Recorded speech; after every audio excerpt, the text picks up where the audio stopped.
Buenas tardes, señor presidente, señores académicos, queridos amigos. En fin, agradezco realmente de todo corazón este honor que me hacen nombrándome miembro de esta academia, por lo que, independientemente de la conferencia o discurso, pues diré unas palabras en este sentido. Y quería hacer un agradecimiento especial, aunque no lo veo por aquí, a Pedro Quirós, que me envió, y a Antonio, sí, que me envió una documentación que me fue de una gran utilidad. En fin, muchas gracias, Pedro. Ahí tengo los libros, no los olvidé. Y vamos con ello. Es un honor formar parte de esta Real Academia sin otro aval que el de ser escritor. Hubo grandes escritores que fueron médicos y médicos titulados que abandonaron su profesión por la de escritores. Los ejemplos son incontables y no nos detendremos en citar algunos.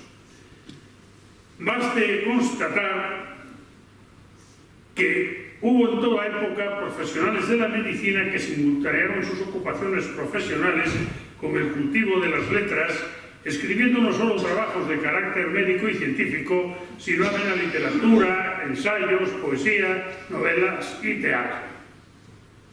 Existe un tercer grupo de escritores que, sin ser médicos, ofrecieron diagnósticos y descripciones muy exactas de enfermedades como Tucídides y Boccaccio de la peste, el autor del Levítico de la prevención contra la lepra, Shakespeare de la epilepsia, Tolstoy del cáncer en La muerte de Iván Ilich, Dostoyevsky de la tuberculosis, Hanson de la desnutrición, Hemingway de una dolencia cardíaca que afecta al coronel Campbell al otro lado del río entre los árboles, etc.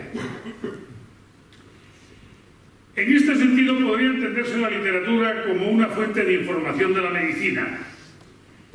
Muchas enfermedades han sido descritas literariamente antes de su descripción médica. Pero también la medicina ha sido motivo de inspiración literaria, por ejemplo, en las novelas de Zola, o bueno, por citar a un autor que tuvo una gran popularidad hace ya bastantes años, cuando yo era joven y que desde luego es de inferior calidad, me refiero a Maxence van der Merwe y a muchos otros, ¿no? A Somerset Maugham, que era también médico y que eso se nota cuando escribe.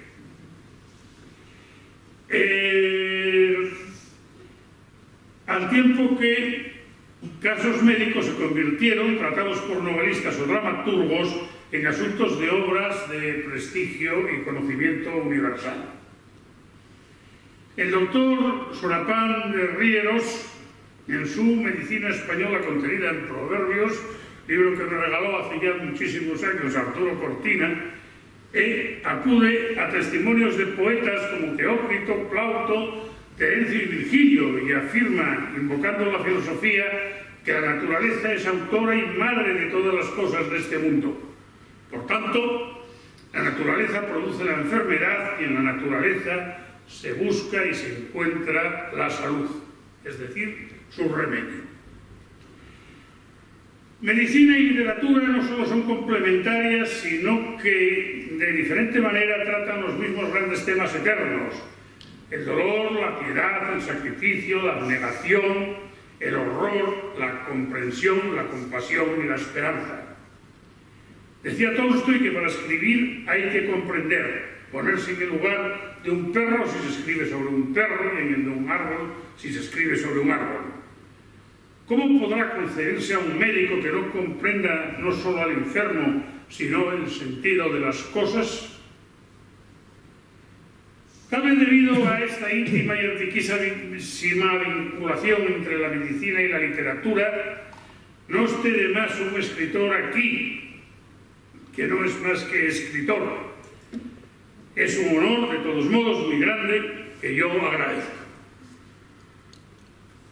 Y con esto acabamos las palabras de agradecimiento y empezamos con la conferencia sobre el mal sagrado, es decir, sobre la epilepsia. El doctor Antonio Subirana afirma en su discurso sobre la epilepsia como problema social algo muy parecido a lo que señalaron anteriormente personas de dedicación no específicamente médica. Y es que podemos muy bien comprender que durante más de 2000 años la epilepsia ya ha sido considerada como una manifestación sobrenatural. La intervención de dioses o demonios parecía tanto más justificada cuanto que a los que observaban aquel espectáculo que parecía llevar al paciente a los umbrales de la muerte, les esperaba una sorpresa todavía mayor, la de presenciar atónitos cómo después de un tiempo variable volvía el que sufrió el mal sagrado, el lunático, el comicial, a ser el mismo de antes. Solo los traumatismos sufridos o las mordeduras en la lengua podían testimoniar que había pasado por un trance tan horrible. Ciertas enfermedades, y entre ellas la epilepsia en primer lugar, son coincidentes como con experiencias religiosas como el éxtasis o mágicas como la adivinación, por lo que desde la antigüedad poseyeron un prestigio por encima de las dolencias simplemente físicas que las dotaba de un carácter sagrado. Algo se le consideraba como víctima de un rapto divino, por lo que era intocable. La institución del sacerdocio estaba unida a trances en los que se produce la comunicación con la divinidad, y naturalmente estos trances tienen el sentido no solamente de abstracción por parte del individuo, sino de salir del mundo para entrar en otro. Es sintomático que el califa Abderramán III, que era epiléptico, otro epiléptico ilustre, fundara en Córdoba la primera academia de medicina de Europa. Aún así, en la actualidad, no reacciona de la misma manera quien presencia un desvanecimiento por un descenso de tensión arterial que ante un ataque epiléptico. En el segundo caso, se produce un estremecimiento, se da cuenta el testigo de que estamos asistiendo a algo que no es enteramente físico. El crítico alemán Walter Munch escribe: lo sagrado y estremecedor de la epilepsia provenía de que su origen es tanto físico como psíquico y de que recordaba la locura. De ahí su prestigio. La epilepsia se caracteriza por crisis compulsivas generalizadas que se presentan de manera súbita. De acuerdo con algunas descripciones literarias, el enfermo grita y cae. De ahí que el nombre, muchas veces imponente de mal caduco, derivado del latín cadere, caer, sea uno de los que describen el mal. En su fase aguda o gran mal, la epilepsia presenta la fase tónica, en la que el cuerpo se pone rígido, quedan los ojos en blanco y se aprietan las mandíbulas, por lo que es principal preocupación de los epilépticos de evitar que se muerda la lengua. La fase clónica, durante la cual el cuerpo se agita con movimientos violentos, y la fase resolutiva, en la que el enfermo entra en un estado de coma profundo del que sale al poco tiempo, no más de un cuarto de hora, por lo que, según el dictamen médico, el prolongado coma epiléptico de Smerdiakov, en la novela de Dostoyevsky, Los hermanos Karamazov, tenía que producirle la muerte. Aunque en este caso, Smerdiakov pasa por dos estados de coma. El primero es simulado, seguido de otro verdadero. En opinión del Paracelso, ese estado es fruto de la sugestión. Si alguien se imagina llevar sobre sus espaldas un fardo lo bastante pesado y que debido a ese peso quede engullido en el fondo del mar, si alguien se imagina engullido por la epilepsia y que sucumbirá a la primera crisis, ¿qué otro motivo hay para esto, según las escrituras, sino una suposición confirmada por la sugestión? De hecho, Smerdiakov, que como enfermo, como paciente, conoce bien los síntomas de la epilepsia, puede producírsela, aunque, como ya hemos dicho y como recordarán los que hayan leído la novela, al ataque simulado sucede otro real y de ahí la excelencia de su coartada. Su coartada, naturalmente, por el asesinato de su padre, del que acusan a Dimitri, porque Smerdiakov en aquel momento pues, estaba en pleno ataque. Los estados de éxtasis se relacionaron con la divinidad desde los comienzos de las experiencias religiosas, es decir, desde el momento en el que el humano empezó a interpretar la naturaleza y a buscar algunos modos de protección frente a su dominio. El puente entre el cielo y la tierra, lo profano y lo sagrado, lo humano y lo divino, es el sacerdote, y este debía estar revestido de algunas características singulares. El éxtasis es la más evidente. Durante el estado de trance, el chamán se traslada al cielo, el sacerdote entra en contacto con la divinidad. Los éxtasis forman parte del ritual de los cultos mistéricos, bien inducidos por drogas y estimulantes, bien por danzas orgiásticas, como en las festividades de Dionisios, dios nuevo en los tiempos de Homero, de quien éste escribe que es un dios cuya esencia forma parte de la locura.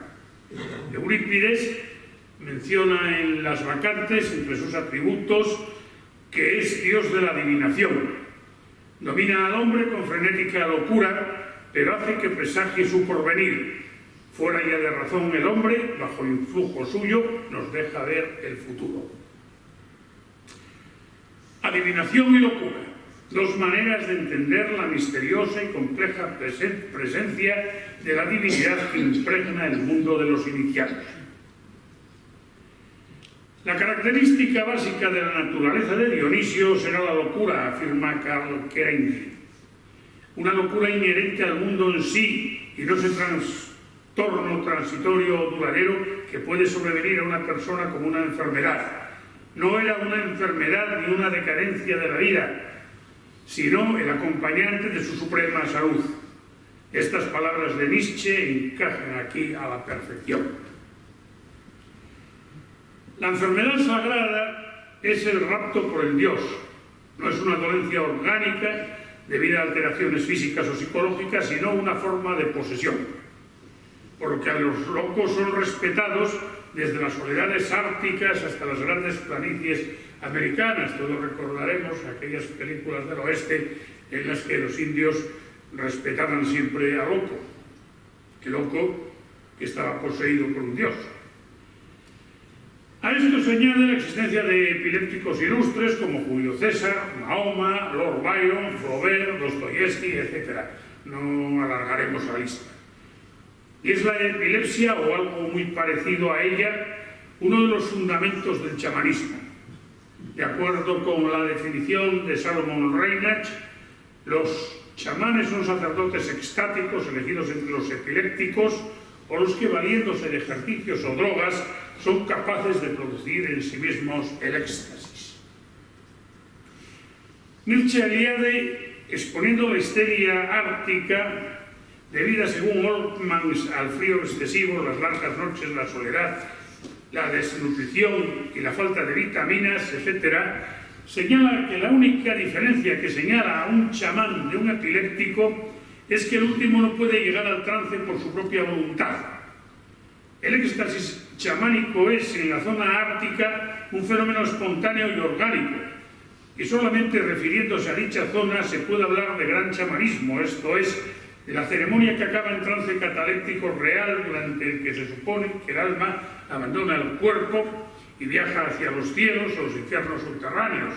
O sea, puede ir también a la luna, donde se encuentra con la gran madre de los animales, o puede descender al fondo del mar, incluso en zonas, y esto es muy curioso, como por ejemplo entre los chamanes de Dakota, que realmente poco conocimiento podían tener del mar, ya que desde Dakota a la costa este de los Estados Unidos hay una tirada. Entre los pueblos primitivos y las viejas agrupaciones agrarias de la propia Europa, la epilepsia es objeto de diferentes tratamientos mágicos, como golpear al paciente en la cara con ramas de los árboles y tirándolas después lejos, porque la enfermedad pasa a las hojas y desaparece con ellas. Estudiando otros casos de transmisión, Fraser, uno de los grandes maestros de la antropología del siglo XX, anota también que en Gales la epilepsia se transforma en gallo si el afectado es hombre y en gallina si es mujer. El muérdago posee en estos casos cualidades curativas, aunque Fraser reconoce que los druidas creían que lo curaba todo y los médicos modernos piensan que no cura nada. De todos modos, escribe Fraser, como el muérdago no puede caer al suelo por estar enraizado en la rama del árbol, se supone que de esto se sigue como consecuencia natural que un paciente epiléptico no puede caer durante sus ataques si lleva un trozo de muérdago en el bolsillo.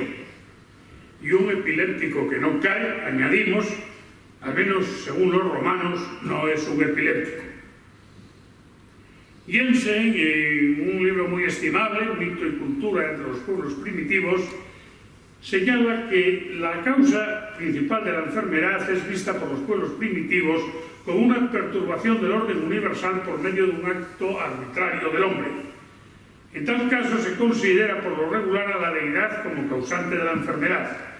Por otra parte, y esto está probablemente más extendido, son los espíritus o entendidos espirituales, es decir, especialistas en materia espiritual, sacerdotes, en una palabra, los que, en virtud de representantes de un mundo hostil, han disparado sus flechas o han provocado la enfermedad en alguna otra forma, por lo regular, muy concreta. Pero en el caso de la epilepsia, a la que se llega cuando la divinidad está presente en los entresijos de la enfermedad, tenemos la suerte de disponer de un testimonio de un epiléptico moderno que comenta las visiones de otro epiléptico en trance religiosa, la estancia de Mahoma en el paraíso. Escribe Jensen, refiriéndose obviamente, aunque no lo cita, a Dostoyevsky.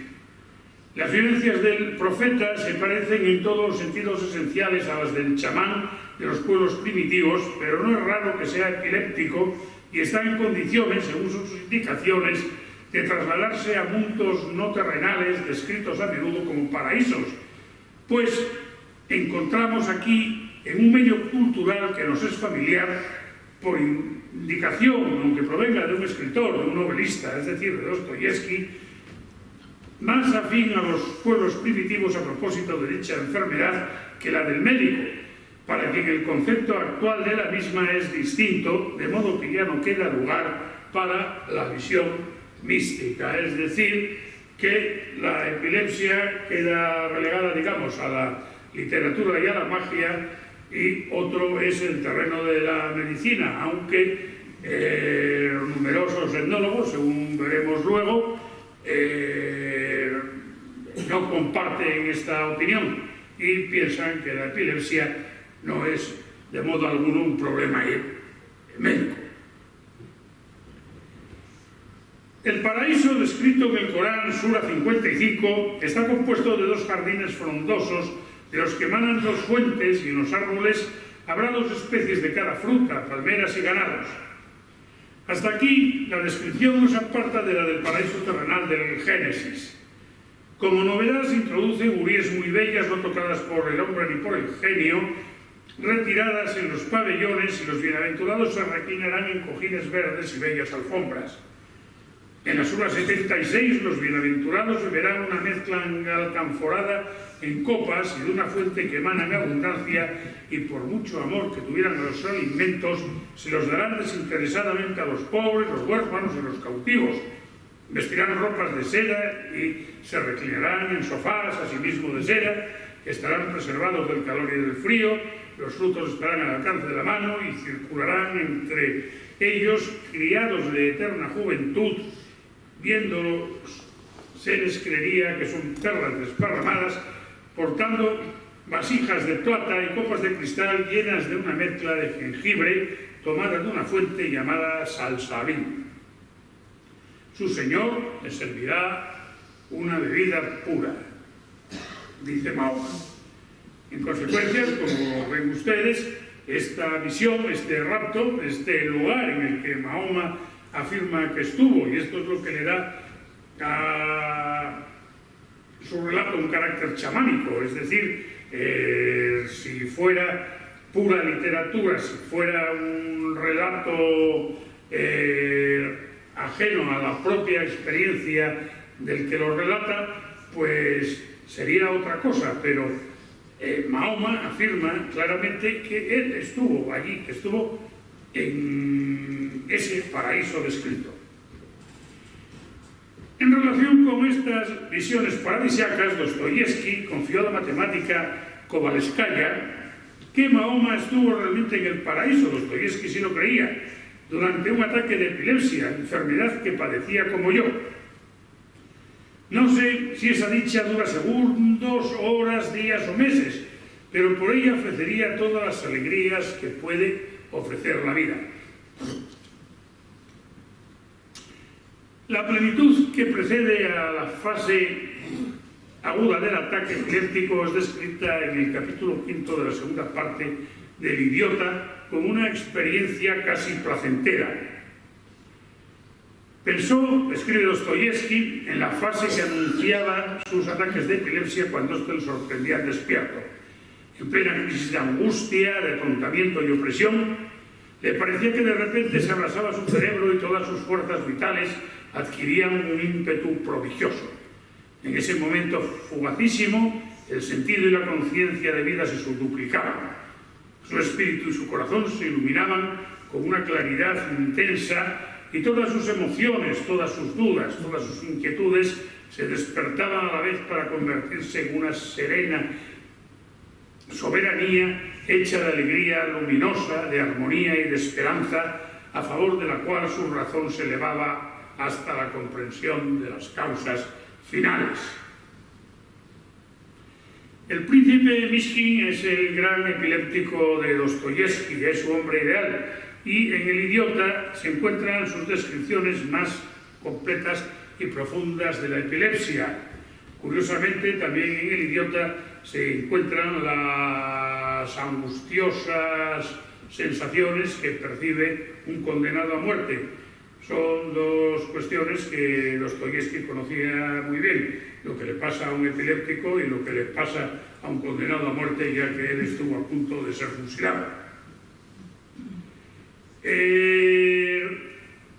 El mismo Dostoyevski, a través del príncipe Mishkin, no tarda en confesar en el capítulo del tren, va en el tren con otros dos viajeros, que luego tendrán un papel importante dentro de la novela, y Mishkin allí les confiesa que había pasado 4 años fuera de Rusia y que le habían enviado al extranjero para cuidar una afección nerviosa bastante extraña del género de epilepsia o baile de San Vito, que se manifestaba por temblores y convulsiones.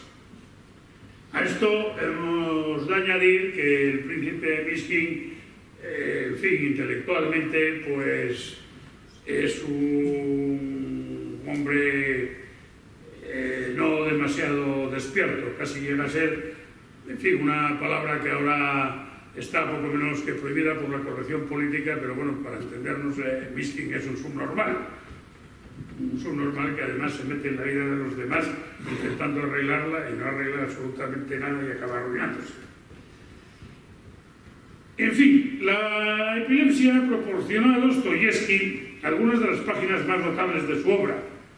Las novelas de epilepsia son principalmente El Idiota y los hermanos Karamazov, y en menor medida Humillados y ofendidos, donde la epilepsia se extiende al terreno moral, por lo que Cansinos Asens, el ciclópeo traductor de Dostoyevski, escribe a propósito del príncipe Volkovsky que padece esa epilepsia moral que Dostoyevski comunica a sus personajes más representativos. O sea, la epilepsia La epilepsia moral del príncipe Volkowski consiste en que es un individuo absolutamente amoral. Y en demonios, el ingeniero Kirillov es un epiléptico en fase incipiente, afectado también por una tendencia suicida que le permite confirmar su ateísmo. Fundamentalmente este hombre es un ateo histérico que piensa que si él se suicida su poder es superior al de Dios y entonces Dios no existe.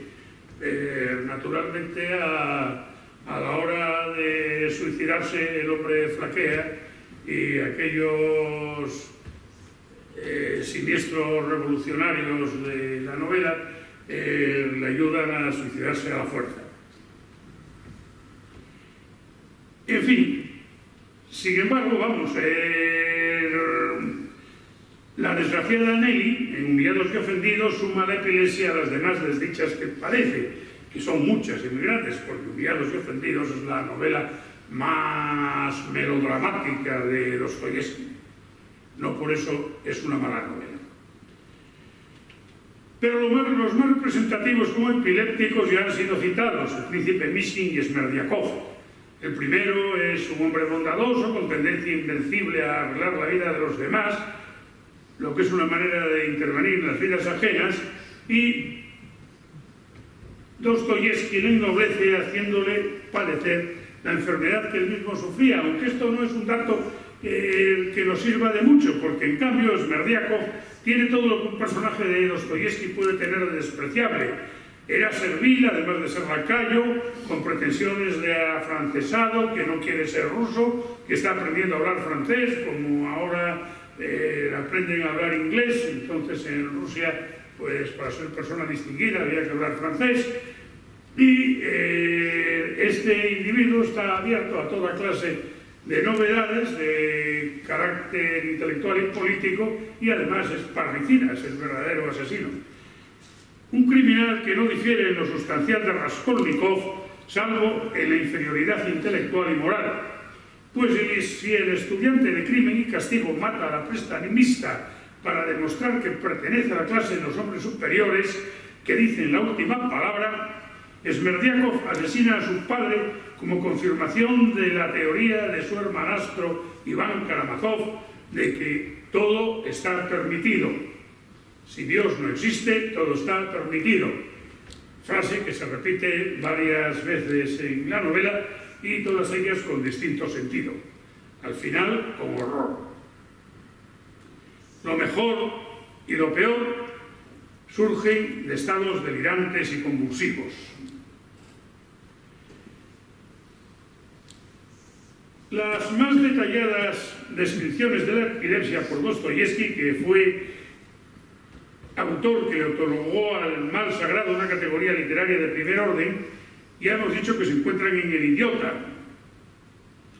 En Los hermanos Karamazov, que en cierta medida, y esto lo digo con todo el respeto hacia los hermanos Karamazov, que creo que junto con Ana Karenina es la mayor novela que se escribió jamás, es una de las claves de este enredo policial.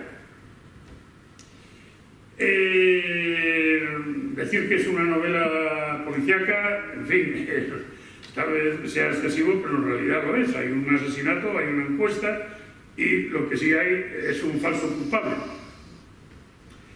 Dostoyevski padece su primer ataque epiléptico en agosto de 1839 al contemplar el paso de un cortejo fúnebre. Su padre había sido asesinado 2 meses antes, el 8 de junio, en la carretera de Daroboye a Cherosminia, donde tenía una finca y unos siervos a los que esclavizaba. Estos fueron los asesinos, aunque tanto Dostoyevski como sus hermanos nunca quisieron dar detalles sobre el modo como fue asesinado. Hay una opinión, el padre de Dostoyevski era viudo, era un militar retirado y era un hombre de un carácter brutal. Y una de las hermanas de Dostoyevski, cuando se entera de su muerte, dice que al perro le corresponde muerte de perro. Al evocar la figura del padre de Dostoyevsky, del doctor Dostoyevsky, que además era médico, nos viene a la memoria el viejo Fedor Karamazov, a quien tampoco querían sus hijos y muere a manos del hijastro. No obstante, Freud cree que el asesinato del padre fue el punto crucial en la biografía del novelista, cosa que niegan automáticamente muchos especialistas en Dostoyevsky, y yo también niego, porque vamos, o sea, Freud, y que me perdonen los freudianos si queda todavía alguno, leía los libros de manera preconcebida, y entonces qué mejor que los hermanos Karamazov para sustentar la teoría de la muerte del padre, ¿no? O sea, matan al padre, pupa, pues ahí hay un complejo edípico clarísimo, ¿no? El médico vienés encaja sus teorías en este hecho, pero bueno, este hecho en realidad hay otras personas que no le conceden este sentido, y por ejemplo Janowski, el médico que trató a Dostoyevsky entre 1846 y 1848, afirma que su epilepsia era leve, al menos en esa época. Levinson y Carr fijan sus primeros ataques durante su estancia en el presidio. Estos le afectaron de diferentes maneras, en la calle, en la noche de bodas, yéndose de visita en una casa, etc. Y estaban seguidos de depresiones que duraban varios días. Sin embargo, lo que sí es raro es que un señor que está a punto de ser fusilado, pero a punto con el pelotón de fusilamiento formado, ¿no? O sea, lo único que le quedaba era ponerse delante del paredón con los otros 8 que habían sido condenados con él, que en ese momento la epilepsia no hubiera intervenido. Lo que a mí tal vez me haga suponer o sospechar que la epilepsia de Dostoyevsky no era algo orgánico, no sé. En fin, sobre esto sí pueden decir algo interesante los psiquiatras.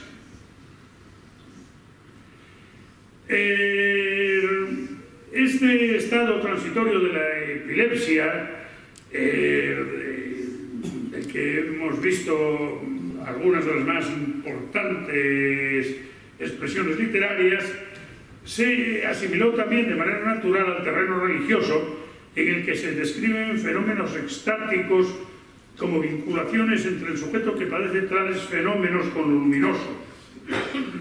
Las otras enfermedades sagradas a las que nos hemos referido aquí precisamente desde esta cátedra tenían un sentido de transgresión o de castigo, bien individual en el caso de la lepra o colectivo en el caso de la peste. Pero la cuestión de la epilepsia desde la antigüedad y en los pueblos primitivos, incluso pueblos primitivos actuales, o sea que hay que tener en cuenta que todavía quedan pueblos en la edad de piedra y que no conocen el internet ni falta que les hace. Entre estos pueblos primitivos, el mal sagrado remite a algo mucho más serio y más profundo, a la relación del paciente con la divinidad, lo que es el fundamento del sacerdocio.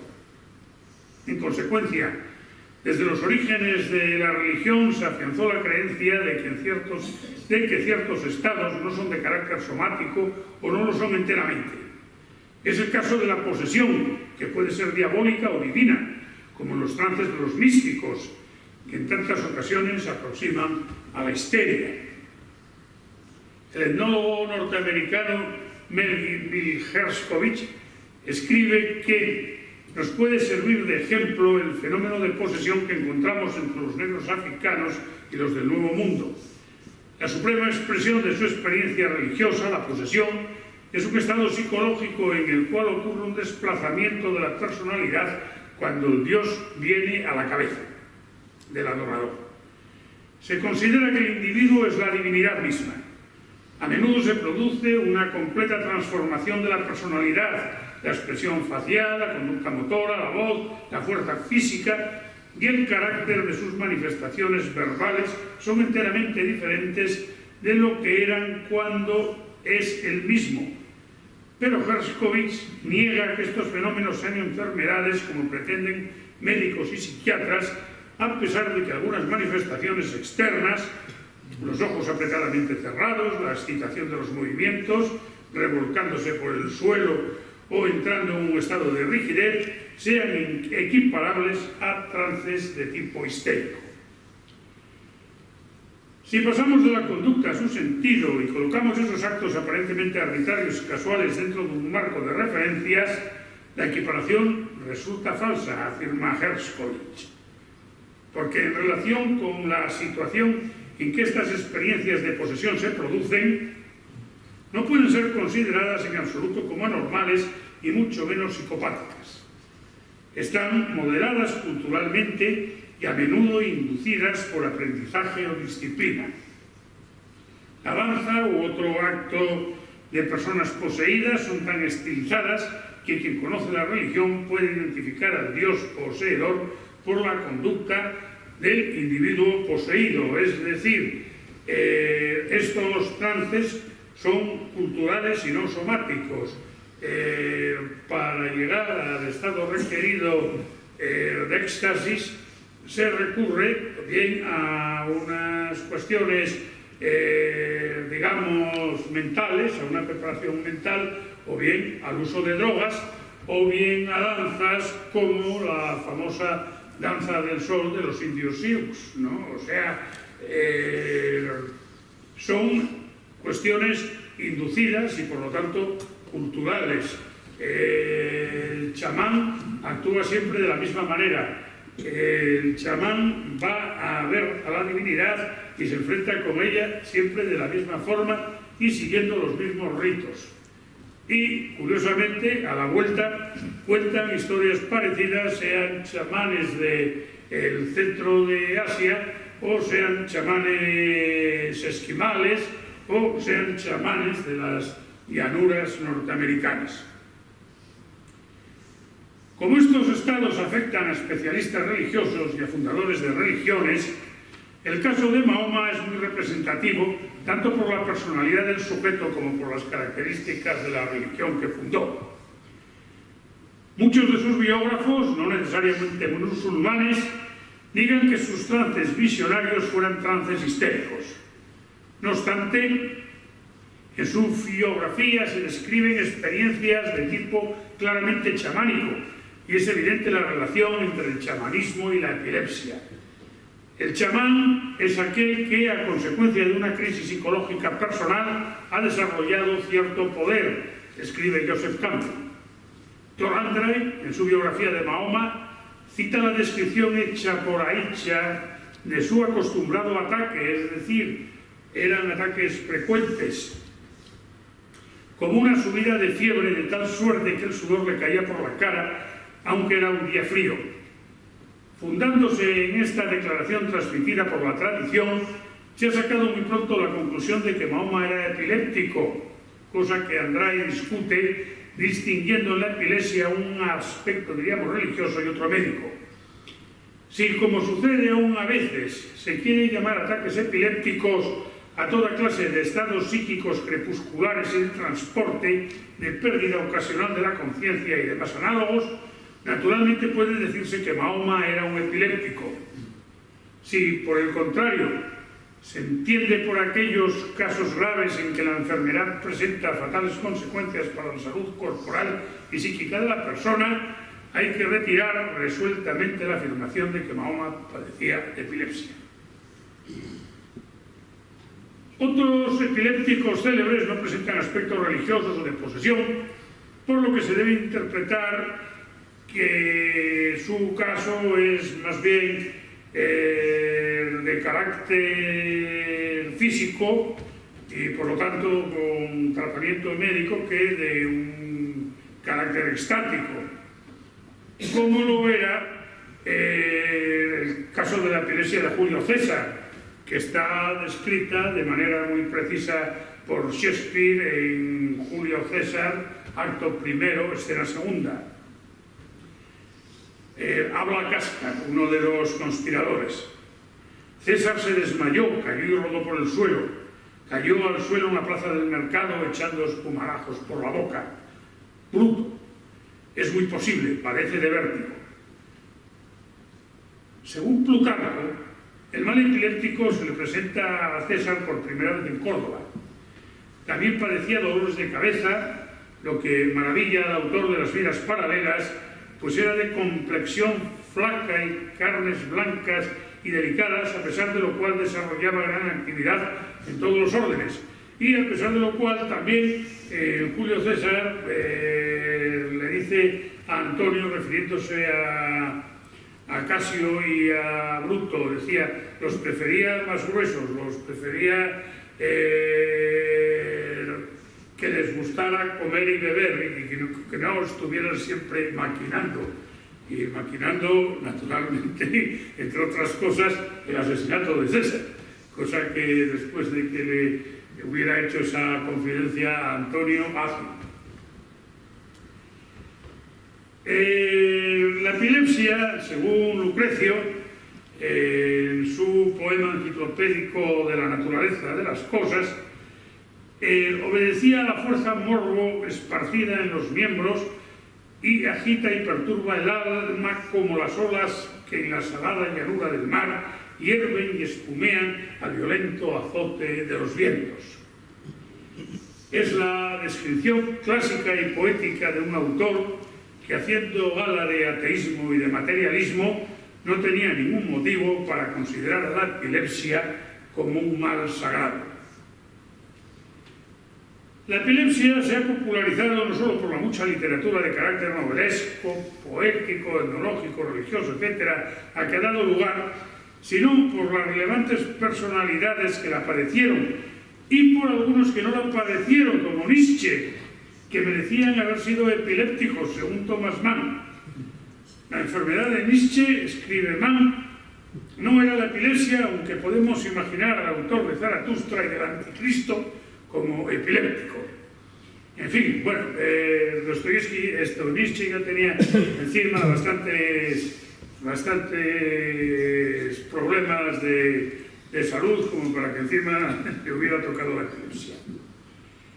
En fin, acabamos.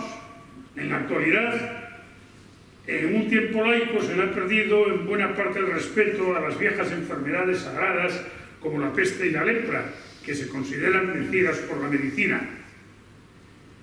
Pero la epilepsia aún se teme que no sea del todo un problema médico. De ahí el silencio y la inquietud. Nada más. Muchas gracias por su atención.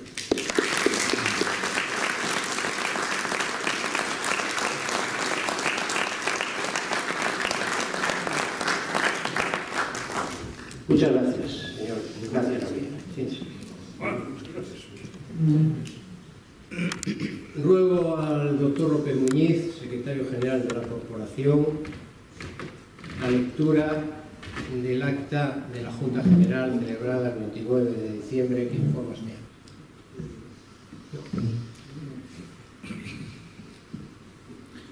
La Junta General de la Real Academia de Medicina del Principado de Asturias, reunida a Oviedo el 29 de diciembre del 2014, aprobó por unanimidad la propuesta de la Junta de Gobierno de nombramiento de académico correspondiente de honor en favor de don Ignacio Gracia Noriega, escritor, por los méritos que en él concurren y por su continuada colaboración en las actividades de esta corporación, de lo cual doy fe en Oviedo a 30 de abril de 2015.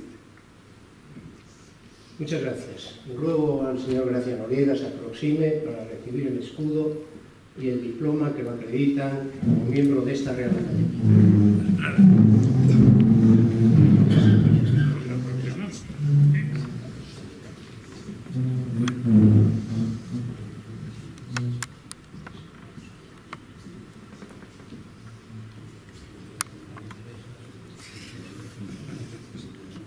Amigo.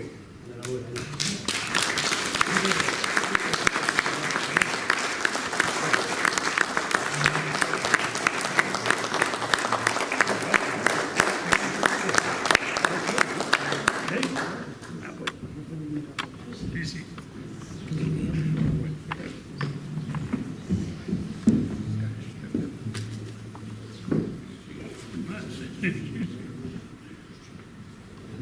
Muchas gracias, don Ignacio Gracia Noriega, por su docta, ordenada y perfectamente documentada lección, en la que, como siempre, nos ha dado notoria muestra de sus bien probados afecto y respeto.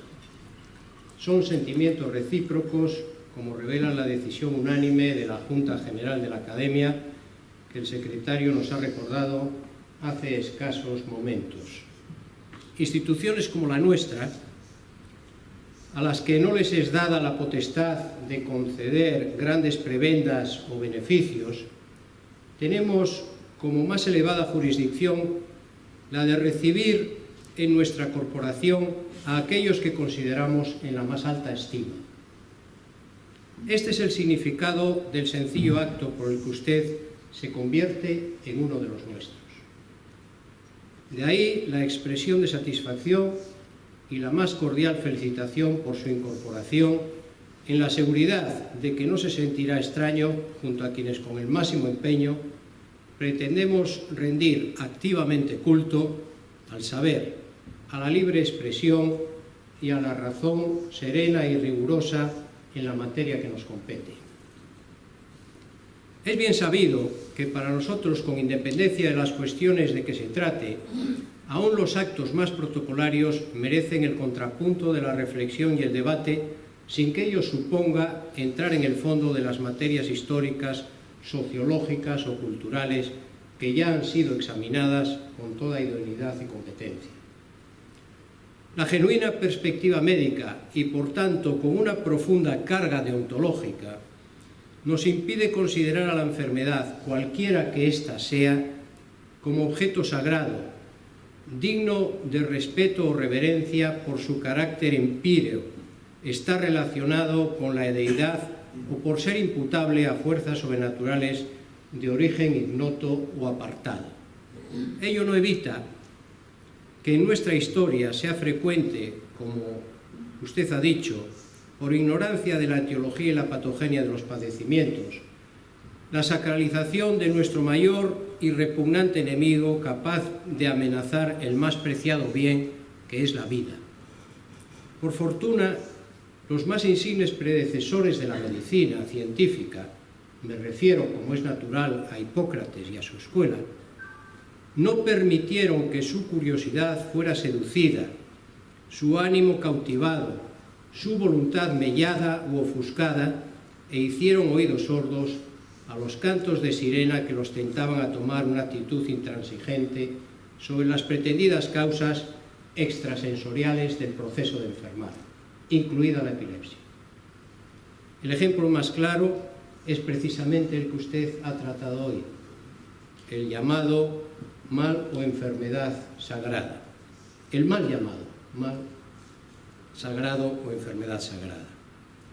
Es muy posible que de los 70 textos que forman el Corpus Hippocraticum sea el titulado así, del mal sagrado o enfermedad sagrada, el que contiene los grandes preceptos que establecen el conocimiento del uso del arte médico.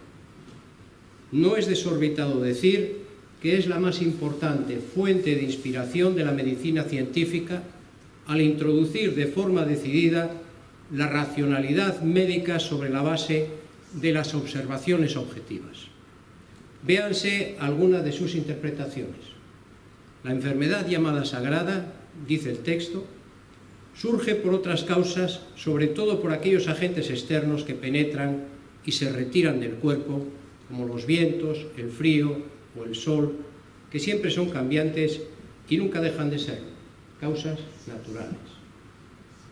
Y son estas cosas las que pueden ser divinas, por lo que la enfermedad no es ni más ni menos divina que otras situaciones del hombre.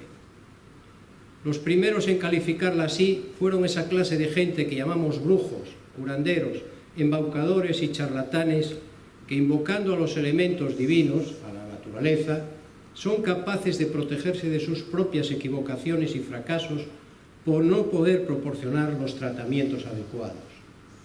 Su calificación de la enfermedad como sagrada, sigue el texto, no es otra cosa que ignorancia de su naturaleza. Con sus oraciones no necesitan usar medicamentos u otros medios para combatirlo. Es pues evidente que la denominación o invocación poética utilizada no era más que una fabulación que pretendía oponer a la realidad y a la medicina racional y sistemática lo que no era más que puro oscurantismo.